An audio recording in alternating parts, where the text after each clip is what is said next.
I've been looking around. I've been checking posters. I've looked at milk cartons. Where is Joey Votto? This team desperately needs Joey Votto.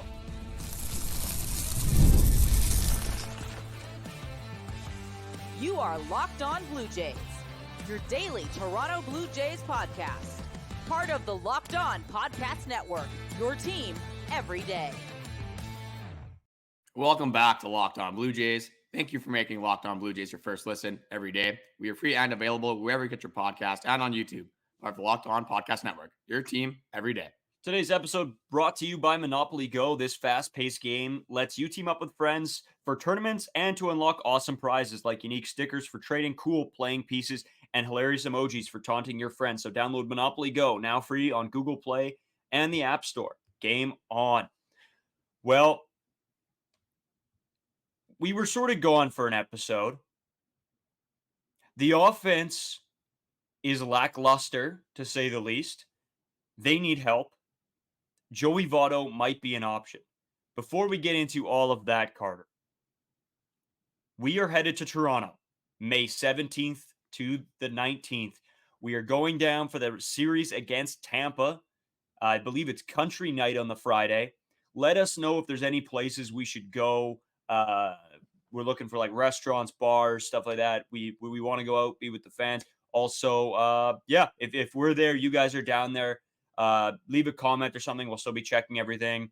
Come see us. We're probably, I think our plan is to sit first baseline. Not sure where yet, 100%, but that's the plan. It was a rough little bit of a series here for us. I think it's what Carter predicted, but maybe not what he was hoping for. Of course, the Blue Jays win 6-5 against the Royals on Monday. Then Tuesday, they drop 4-1. And yesterday, they dropped 6-1 as well. Very, very tough, Carter. I know I put out a couple tweets saying the Blue Jays finally scored 6 runs, whatever, that on Monday. That was great. That was fun. It was a fun game to watch. If you guys wanted to check out our Twitters, Braden 5 Wasco, Carter first 2. Also, Carter's been posting a bunch on the TikTok and the Instagram. So you can check us out there as well at Locked On Blue Jays. And make sure you guys drop a subscribe button. Carter, this series, so before we get into our main topic, this series just summed up for you. What is it? This offense sucks. It's simple. You're not going to win games when you're scoring 1 run in a baseball game. Jose Berrios, great day. 7 innings pitched, 2 earned runs given up, and he gets a loss. He gets a loss. Any other team, you have a 7 innings pitched, 2 earned runs. At minimum, you're getting a no decision. He's got to be sick. And then Chris Bassitt today looked great through 5 innings. 6th inning falls down a little bit, has some fumbles. But again, you score 1 run. It's all the offense every single time. You could have the greatest pitching in the world. If you're only scoring 1 run, you're not going to win any baseball game. Never mind all of them, any of them. You're not going to win 1 baseball game. Yeah, it's frustrating. I got home from work. Of course, I had the game on at work, watching that too. And I get home, and me and you have the same discussion. It's almost to the point where I know why we're watching. I love baseball. I love the Blue Jays. But if you're a casual fan, and you turn on one of these games, say if you turn on a game at the beginning of the season and you turn on a game now, this team is going to disappoint you in the same way. And I think that's a concerning piece, right? Is that there's no excitement for the fans. And that's frustrating, I think. If they were scoring 10 runs and getting beat, well, at least it's a pretty entertaining game. But this way, this sucks. And I know we're talking about pitching and how good it's been. Of course, Yariel Rodriguez is down with an injury. Carter, I don't know. Is Alek Manoah ready? I personally don't think so. I know he had a great outing, and I do have to give him his flowers for that. In his last AAA start on April 30th, 6 innings, 2 hits given up, 1 earned run. This is where a lot of the movement's been coming from. 12 strikeouts, 2 walks on 92 pitches. Obviously, that is a great stat line. I'm not discrediting this guy whatsoever. But the time before, he struggled a little bit. The time before that, he had, again, a pretty good outing. But again, you're just lacking the consistency from this dude. Is it again? There is an opening now. It wouldn't make sense for them to move Alek Manoah back into the starting rotation. But for me, you have Bowdin Francis again, maybe not pitching as well as he should be and is expected to this season. But with Alek Manoah, I think if you bring him up to the major leagues and he gets shelled in his first game, it's you made no progress whatsoever. His confidence is back at zero. We're in the same Alek Manoah situation that we've been in for the last, honestly, year and a half at this point.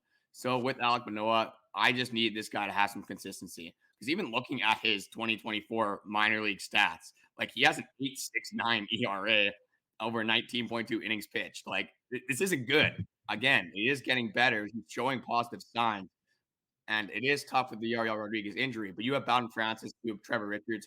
I am way more comfortable with those two players, keeping their confidence the same. And hopefully Alek Manoah can continue the train. Maybe see him at the end of May. Maybe we see him at the start of June. I just think it's so early to bring Alek Manoah back to the scene.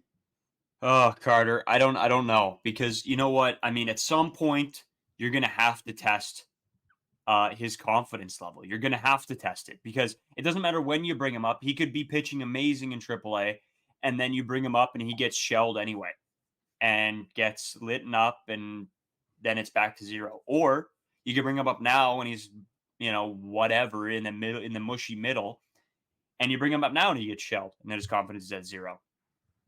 I don't know what the right play is. I'm getting to a point with him though where I think you summed it up. There's no consistency. And for a pitcher, consistency is everything.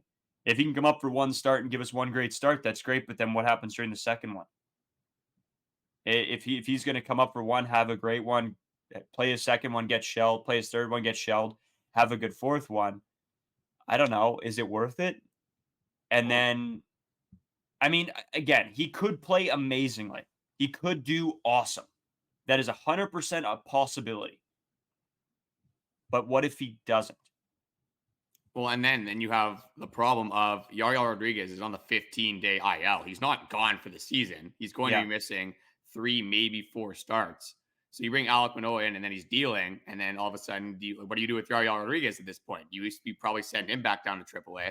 Again, maybe not the worst thing for his development, but I just think that there's no point of bringing Alek Manoah up to sacrifice his confidence, maybe have his mental go completely down again into the dumps when you only have Yariel Rodriguez out for a couple weeks at most.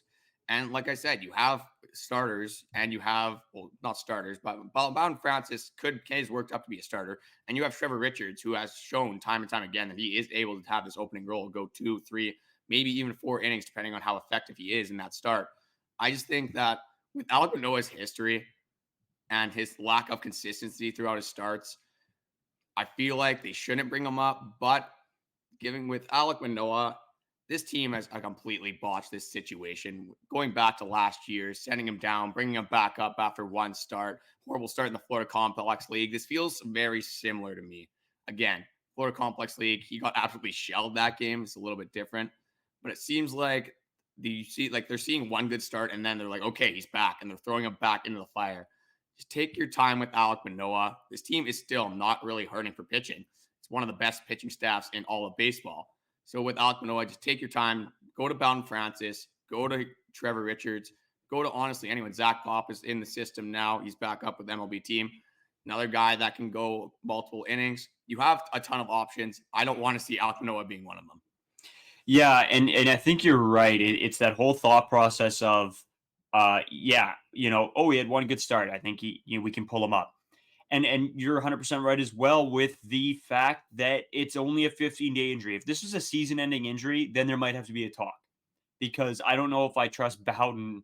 Honestly, I guess I do trust him more than I do Alek Manoah, but in a starting role, I mean, that's what Alek Manoah is there for. So I guess you'd bring him up in that situation. But for this situation where it's, 1 or 2 starts, maybe 3, is it worth it?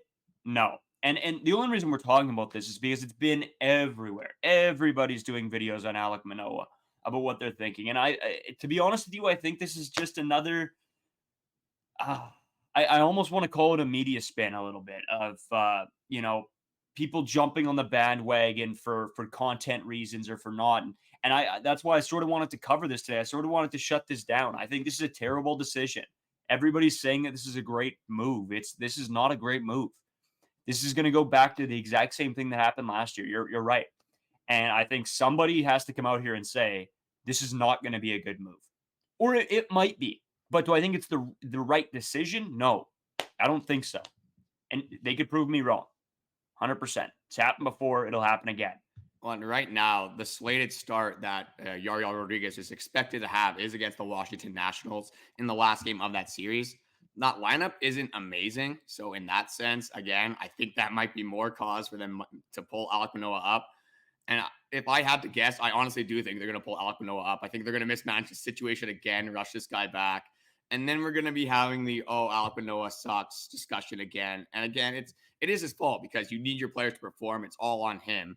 Obviously, like he's an MLB player. He's supposed to be an MLB caliber player, not obviously showing that. Maybe he is now. That's up for debate. But you gotta be a good player. You gotta rely on your performance. You can't blame anyone else for Alek Manoah. But again, they're not allowing him to get this confidence back. They're just taking him for a mental roller coaster, it seems like, throughout these last year and a half. Again, Alek Manoah is shooting himself in the foot. He's not helping himself out in a lot of these situations, but he's not getting any help from management either. So I hope for once they let this guy just slow play it a little bit.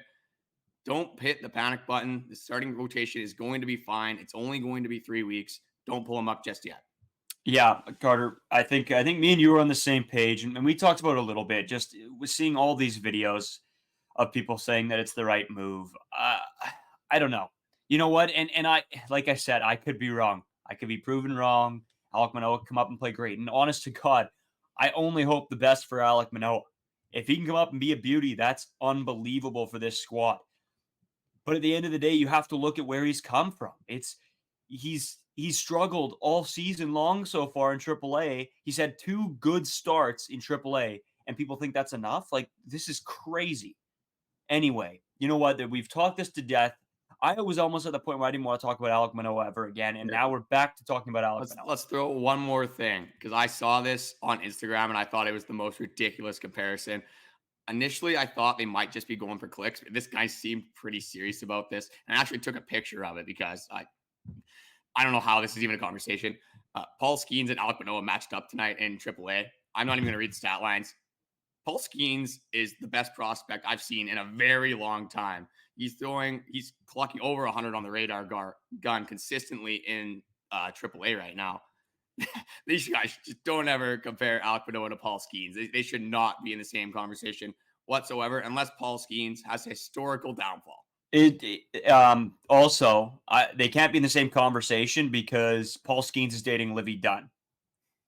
So, what's wrong with Alek Manoah, man? He's probably got a hot girlfriend. I don't know what his relationship. Okay, I'm just throwing that out there. I'm just throwing out there. The guy's winning in baseball. He's winning in life. Okay, we just gotta let him keep him on the pace.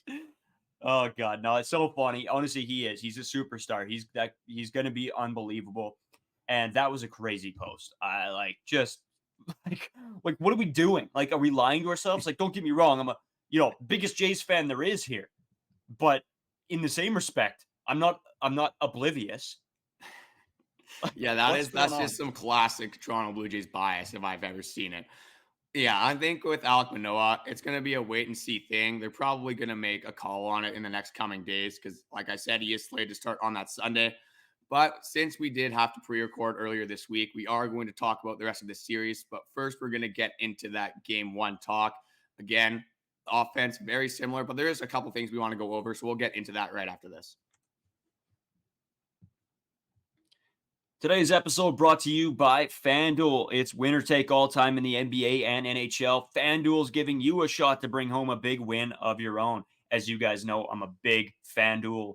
I don't want to call it supporter, but I might as well at this point because I am throwing money away, trying to create my own bets. I'm doing 7-leg parlays, not the play, ladies and gentlemen.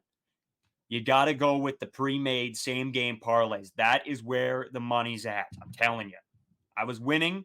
I decided, you know what? I know better than the people creating these things. Turns out, no, I do not. I'm loving the same-game parlays. That is the way to go. Right now, new customers get $150 in bonus bets with any winning $5 bet.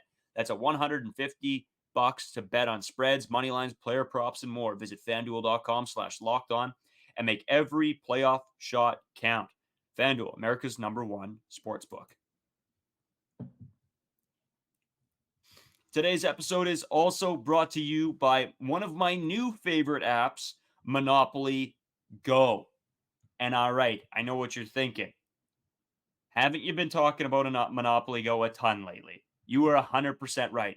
I'm loving this game. All of our friends are loving this game. My friends, my coworkers, everything. And Carter, I have to do it again to you. Typical. It's crazy from you. You can team up with friends for timed tournaments where you work together to build up each other's boards. The more you win together, the more awesome prizes you unlock, and there's so much to get. Unique stickers you can trade with friends to complete albums for big prizes, cool new playing pieces to travel the boards with, hilarious emojis for taunting friends when you smash their buildings or heist their vaults. Plus, Monopoly Go feels new and exciting every day with constantly changing tournaments and challenges. A ton include their own unique mini games like digging for treasure or a robot. I don't even know what that word is. Pachinko machine. And there's always new timed events that help you win big, like massive multipliers for everything you win or rent frenzies. There's always something fun to discover in Monopoly Go. So get off the bench and go download it free on Google Play or in the App Store. All right, I just want to start with this. What is a pachinko machine? I don't know. Are you even pronouncing that right? Like, I don't know, what is that word? Definitely not. We need a word review on Braden here. I don't know what he's talking about over I there, think it's I thought it was supposed to be Plinko, but it's not. There's no Plinko. I've played the game. There's no Plinko. You know what I mean? Maybe it's I don't know. I'm not even gonna guess. I'm lost, but it's ridiculous. I said it's sort of like TikTok for a game because I sit there and I'm just spamming the button. I swear to God, I'll be sitting in my bed at like 11 at night and I'm just playing Monopoly Go. Like, it's ridiculous. Well, it is such a good fun game, Carter. Like, I'm kicking your behind in Monopoly Go. You need to start putting in the hours. Yeah, you say that, but then the reason I'm catching all these ricochet shots on this podcast is because I beat you the last time we played, and now you're saying we're not friends anymore. I didn't know you're this emotionally connected to Monopoly Go. It's this whole thing. So, I mean, we'll have to maybe talk about this off camera. Maybe I'll have to settle it in the ring or something like that. But we'll move on to the Toronto Blue Jays again. I want to start with this. What happened in the fourth inning? Like, that was a completely botched call by this umpire crew. Salvador Perez gets, it's a high pitch. He swings through it. It's very obvious that he swung at this pitch. Then he kind of goes down and pangs. The ball grazed his hand. That's fair, whatever. It hit him. But somehow, I have no idea what this guy's looking at. Like, he must have been looking at the stands. Maybe there's a hawk girl he saw. Maybe I don't know. Something happened, dog barking in the field back there, like bench warmers. But I don't know what he was looking at. It's the most obvious swing I've ever seen. And he calls it no swing. So, again, at that point, whatever. It would have been, I think it was a 3-2 count. But it was called a strikeout on the field. So then they review for the hit by pitch. And as they're reviewing by the hit by pitch, you can easily see that he swung at this ball. But you can't review a swing. So they get the reversed call. And Salvador Perez gets a walk or a hit by pitch when he swung through a baseball. It's absolutely insane to me.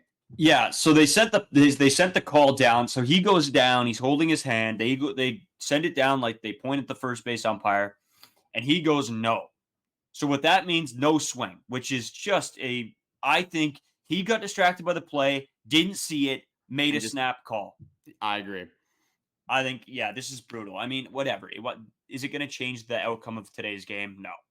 But it's just a frustrating play to see when we're already getting smoked around and can't hit a baseball. And then you get a call like that against you, too. It's just a little frustrating. Yeah, I mean, props to Chris Bassitt. Gets a ground ball the next pitch. Doesn't end up mattering in the game. Again, when you have plays like that and when you have this offense not scoring any runs, it seems like little things like that. I'm already on edge watching a lot of these Jays games. I'm trying not to make them ruin my life too much here, but we're so emotionally invested in this team that when I'm torturing myself every single day watching them, it's tough not to get emotionally involved. But as for today's game and looking at the rest of this, I mean, this is just Toronto Blue Jays baseball, I think, at this point. Which is so sad to say, and I hate that it has to come to that. But 4 hits again, it's the same story every single time. 4 hits, you get 1 run, you get good starting pitching. You're not going to win a game when you're scoring 1 run. It's again, we're broken records on this podcast, but we're broken records on this podcast because this is a consistent production that we're seeing from this offense. Braden, what are you seeing from this team? Carter, I mean, it's more in the same. I mean, you could not watch the game. You could guess exactly what happens, and you'd be right 90% of the time. It's just terrible. I mean, there's guys having better at bats. Some guys are still smashing balls into the dirt. Like I said, I could go on for forever, but it's just frustrating. It's frustrating to get a series loss against a team that I think are a little bit fraudulent, to be honest with you. I think Bobby Witt is one of the best players I've seen in a long time. He's That disgusting. kid is absolutely nasty. Defensively, offensively, every part of the game, he is great. He's so quick. He's fun to watch. I will say, if you're a Royals fan, congrats. That is a fun guy to watch. But we have one of those of our own. We got David Schneider. Every time that goes to the plate, I feel like they got a chance to do something. And you know what? He's putting together some good at bats. Not as great today necessarily, but I mean, all guys have off games. It's just when those off games start to pile up, that's the problem. I'm sorry. I love David Schneider. So bold putting him in the same conversation as Bobby Witt. No, no, no. That I'm just guy's saying. I'm just saying. Is it like who's the guy on this team that you're most excited to watch hitting? If it's not JT, I guess. Yeah, I mean, well, he wasn't in the lineup today. You Yeah, simply did not have to watch today's game just to be able to tell that you're not going to produce offense. I yeah. And I mean, want to make it quite clear that Bobby Witt and David Schneider are not on the same earth. But I'm saying as a fan of the Toronto Blue Jays, who's the player that you're pumped up to go and to see hit the baseball? It's David Schneider, because that guy can do damage, and he was excellent defensively today. Excellent. He's been excellent defensively all year, so I got to give him his flowers. We weren't sure how he was going to play in left, and with being this platoon player, and he showed that he can play any position at any time. You can throw him behind the dish at this point. well, and then Bobby Witt had also an at bat that was against Erik Swanson, and it was a pitch that was like 6 inches down and 6 inches off the plate, and he just roped it into left center field. David Schneider is probably one of the closest things we do have to Bobby Witt. So in that comparison, I do understand, because he is probably the most exciting player to watch, because JT, he has very good at bats, but you get very long at bats with JT. With David Schneider, you kind of just get more pop. He's a little bit quicker with his approach. I think he doesn't foul off nearly as many pitches.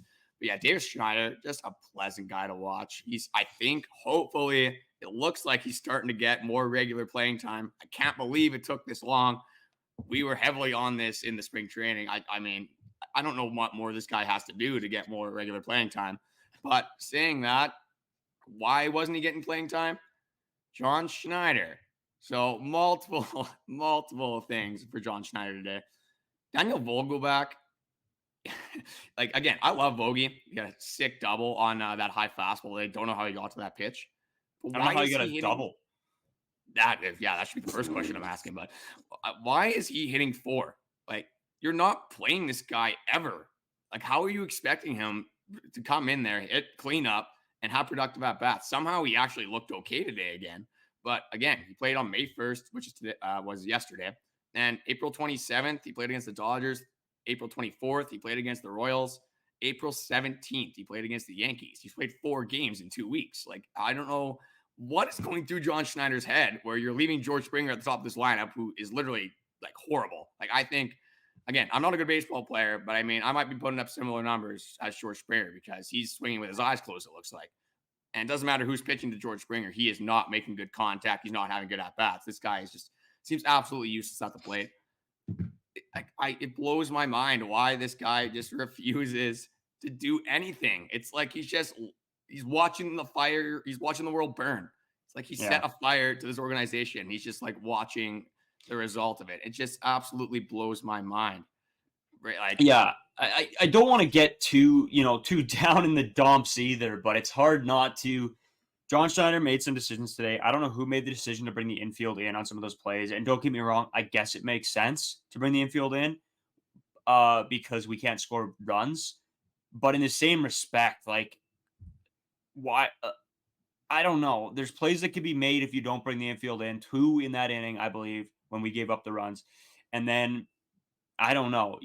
This offense has to work. There's so many different parts of this, because part of me wants to say John Schneider sucks, blah, blah, blah. The other part of me is like, well, he's trying anything and anything everything But to is get he this though? team He's going. not switching anything up. He's doing the He's same not thing switching over everything and up. over again. You're right. You're right. But he's trying. Like at least he's making. I'm not on his side. I'm just saying that the players have to do their part, and they're not doing it. It doesn't matter how good Davis Schneider and Ernie Clement and Cavan Biggio are, unless Springer, Vlad, and Bo, or two of the three of them are going, and it's not happening.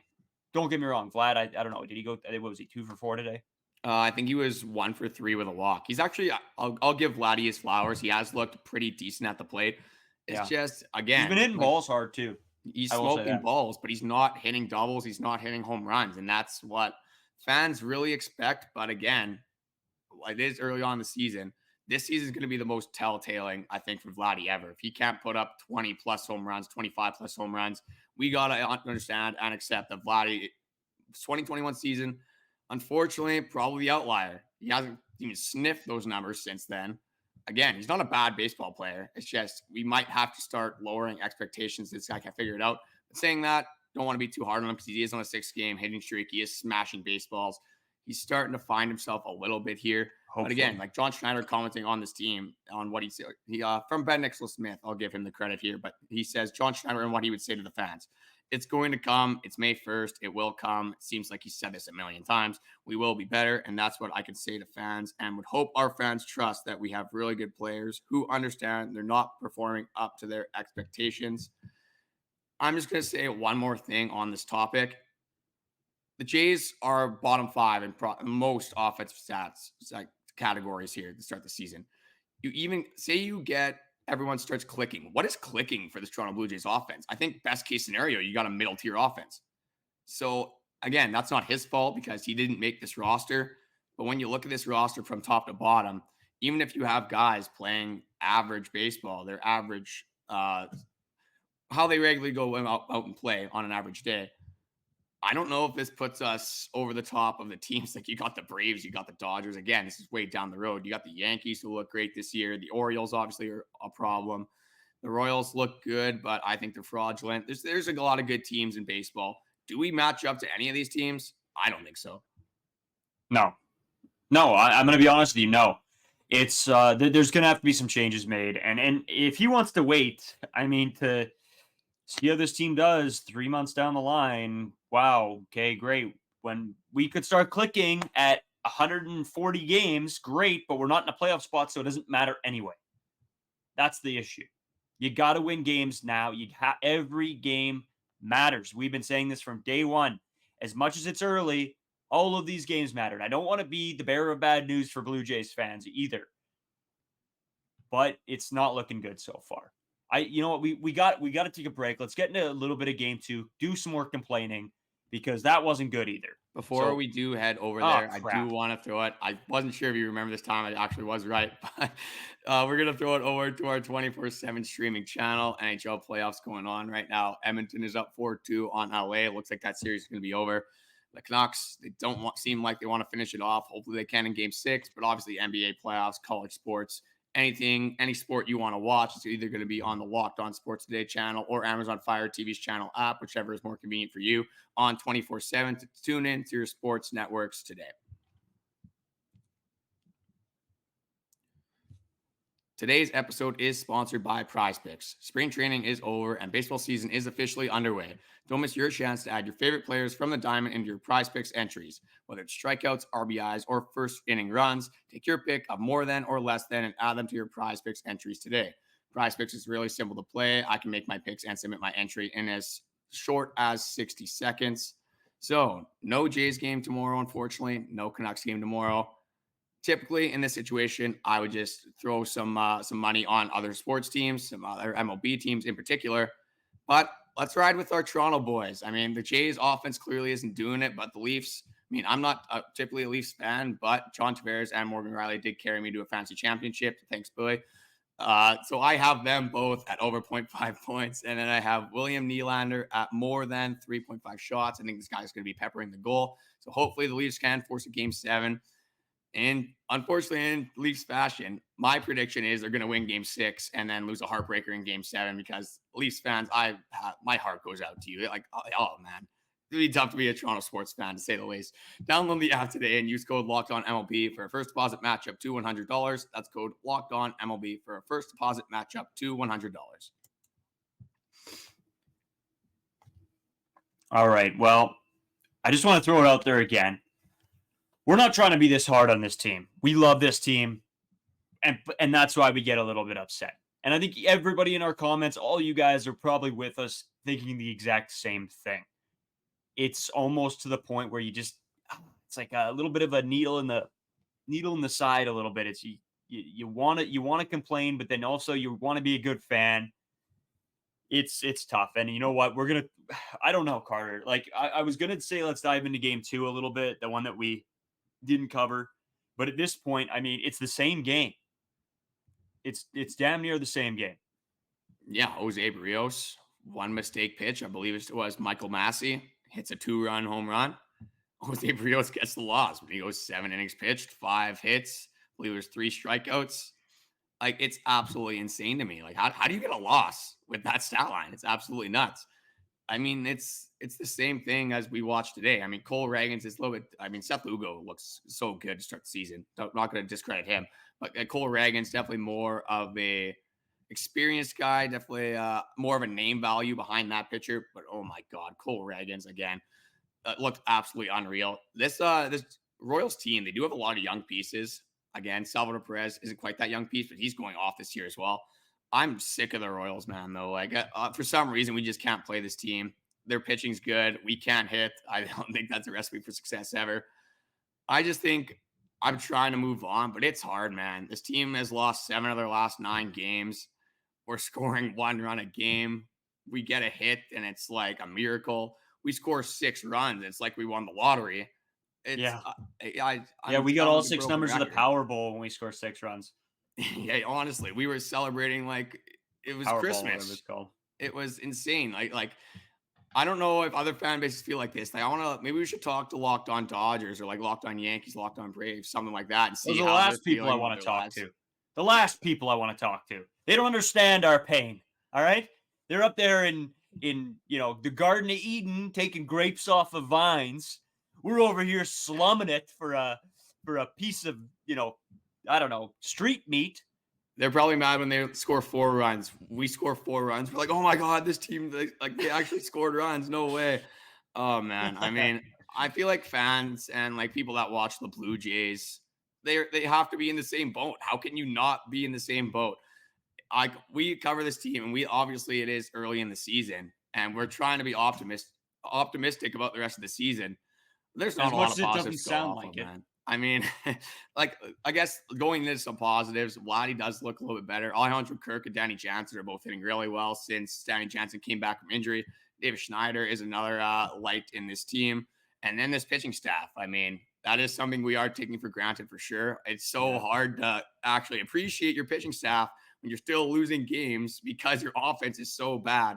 But, I mean, you got Jose Berrios, who is having so far a career year. You have Yusei Kikuchi, who looks unbelievable. We have such an electric pitching staff that at least we do have that. But again, it gets so old watching this pitching staff when they just absolutely dial out there, but it's not even enough because they give up 2 runs and we lose a baseball game. Yeah, it's tough, Carter. You know what? I hope that we don't have to come on here every game and talk about the same stuff. I hope there's some development. It's going to be interesting to see what happens with the whole pitching staff situation. Is Alek Manoah going to come up? I don't know. It's an interesting conversation to have. Let us know what you guys think about Alek Manoah, because we do hear a lot from some of the fans that want him to come up and they want him to, they think he's ready. And then there's us who doesn't think so much. But at the end of the day, I mean, hey, we're not the ones making the decisions. We're not the ones paying out the big bucks. So, yeah, you know what? We'll look forward to the national series. I believe starting, what would that be, Friday? Yeah, it would be Friday. Yeah. And then, and yeah, hopefully we can, grab a couple wins against them. We got an off day tomorrow or today, I guess. Mental health day. That's what it is. That's what Thank you, MLB schedule makers, for giving us a mental health day in the middle of the season. We needed it. I needed it, especially. I might need one too. Yeah. It's, You know what, though? At the end of the day, Blue Jays baseball, it's fun to watch. I mean, otherwise, I don't know. I have to be like a Diamondbacks fan or something. I don't know. Like that just sounds even worse. So, as much as we want to thank you guys so much for watching. It's always fun to come on here, at least to complain or to celebrate or to whatever. Hopefully, a little bit more of the latter. If you guys want to check out our TikTok and our Instagram as well, it's at Locked On Blue Jays. My Twitter, Braden5 Bosco. Carter's is Carter First 2. Check us out. I don't know. We post some stuff on there. It's cool. Good place to hang out, eh, Carter? Oh, 100%. I definitely get a little bit emotional on those videos.